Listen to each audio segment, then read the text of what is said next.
Vamos a ver lo que son los procesos adiabáticos. Los procesos adiabáticos son procesos que ocurren muy rápido, de modo de que no hay tiempo de que el elemento, por ejemplo, de un gas o de un líquido, intercambie energía con su entorno. Eso hace que sea completamente distinto el comportamiento a un típico gas que tiene tiempo de intercambiar energía y que puede adecuarse a lo que está pasando en su entorno. Veamos las consecuencias que eso tiene directamente.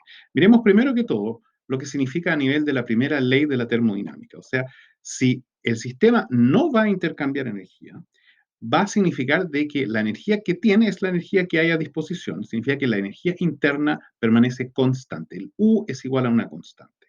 Significa que no existen variaciones del U. El DU, que es la variación de la energía interna, tiene que ser igual a cero. No hay variación de la energía interna. Ahora, eso significa en la primera ley de la termodinámica que la variación del calor menos la variación del trabajo tiene que ser igual a cero. O que la variación del calor tiene que ser igual a la variación del trabajo. Ahora, esto físicamente tiene un significado bien especial. Esto significa que si yo en este momento, por ejemplo, tengo un gas que tiene que expandir, tiene que hacer trabajo para crear ese nuevo espacio que está teniendo, porque, por ejemplo, se redujo la presión en torno de él, está expandiendo, esa expansión va a requerir un trabajo y ese trabajo, la única forma como lo puede generar es a través de sacar de su propia energía que tiene internamente. Eso significa reduciendo el calor. O sea, el trabajo va a ser ejecutado usando el propio calor del sistema. Ahora, si se reduce el calor del sistema, eso va a llevar a directamente reducir la temperatura. O sea que este es un gas que al expandir se enfría. Y esto es un proceso bien en particular porque va a hacer, por ejemplo, va a justificar por qué razón existen nubes, por ejemplo. El aire cuando asciende se expande por el efecto que llega a zonas con menor presión y esa expansión significa que va a tener que sacar adiabáticamente energía de su propio elemento, lo cual va a llevar a una reducción de temperatura, lo cual lleva a la condensación de humedad y lo cual significa formación de nubes. Pero ahora veamos cuáles son las consecuencias a nivel de ecuación de esto. Lo primero que podemos hacer ahora, miremos la misma primera ley de la termodinámica, lo que teníamos delante, la variación de la energía interna va a ser igual a la variación del calor menos la variación del trabajo igual a cero. O sea que estos dos tienen que ser iguales. Tienen que ser iguales, lo cual significa que el calor que yo tengo acá, que lo puedo escribir como el calor específico a presión constante, porque estamos modificando volumen y temperatura, no estamos modificando la presión, multiplicado por la masa por la variación de la temperatura. O sea que yo puedo reemplazar en la expresión esto por calor específico, masa y variación de la temperatura. El trabajo, por el otro lado, lo puedo reemplazar por P por delta B, con un pequeño detalle. Esto acá está visto como trabajo que está siendo ejecutado sobre el sistema.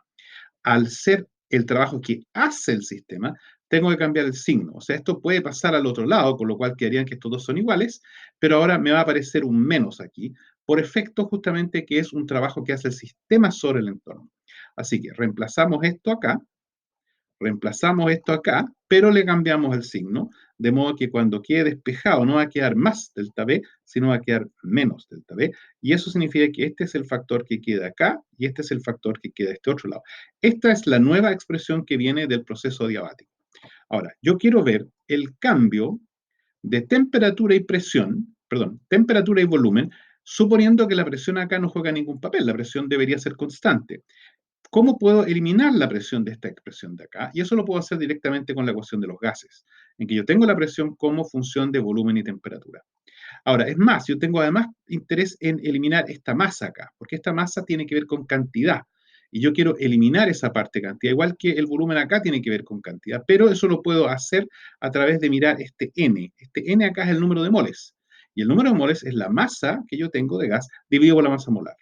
O sea que si yo reemplazo masa partido por masa molar, que es el número de moles, aquí, y esta expresión de acá la reemplazo acá, lo que voy a obtener es que me va a quedar a ambos lados la masa. Esta masa de acá va a quedar aquí al frente, se me va a simplificar, y me va a quedar, ahora ya habiendo despejado, el delta T igual, acá me va a quedar, en vez del P me va a quedar el R, el T y el dB, que es lo que está viendo acá, excepto que el M se simplificó y el T pasó al otro lado, y acá abajo está quedando toda la masa molar, y estoy pasando de este lado de acá la capacidad específica, de calor específico, y el volumen que yo tenía en este lado de acá, perdón, lo tenía aquí al reemplazar, iba a pasar acá, iba a llegar acá, queda en esta parte. O sea, si ustedes ingresan ln acá y este P aquí, obtienen esta expresión. ¿Qué es lo que me está diciendo esta expresión? Que la temperatura medida en función de la temperatura, dividido por la temperatura, igual que el volumen lo hace respecto al volumen. O sea, la proporción de las variaciones de temperatura sobre la temperatura son proporcionales, porque aquí hay, eso sí hay un menos, cuidado, son inversamente, a la proporción que ocurre entre los volúmenes. Así que ahora podemos tratar de reescribir esto, resolviéndolo, llevando a una ecuación definitiva. Y lo primero que vamos a hacer es esto, que son puros constantes de materiales, llevarlo a un número que podamos manejarlo un poquito más cómodamente, que es el famoso índice adiabático. Y uno define este término de acá, pero está de esta forma el kappa, que es el índice adiabático, es 1 más este índice de acá. O sea que este índice de acá es kappa menos 1. Si yo lo despejo, paso el 1 para acá, me queda kappa menos 1, va a ser igual a este índice. Este kappa en sí, uno lo puede calcular y da 1,4. Así que es un número que yo puedo trabajar después más adelante. Así que volvemos ahora a nuestra expresión que teníamos originalmente. Aquí tenemos la expresión todavía con este R partido por la masa molar y el calor específico. Vamos a introducir esta parte, vamos a reemplazarla por kappa menos 1, que es lo que viene de esta ecuación de acá.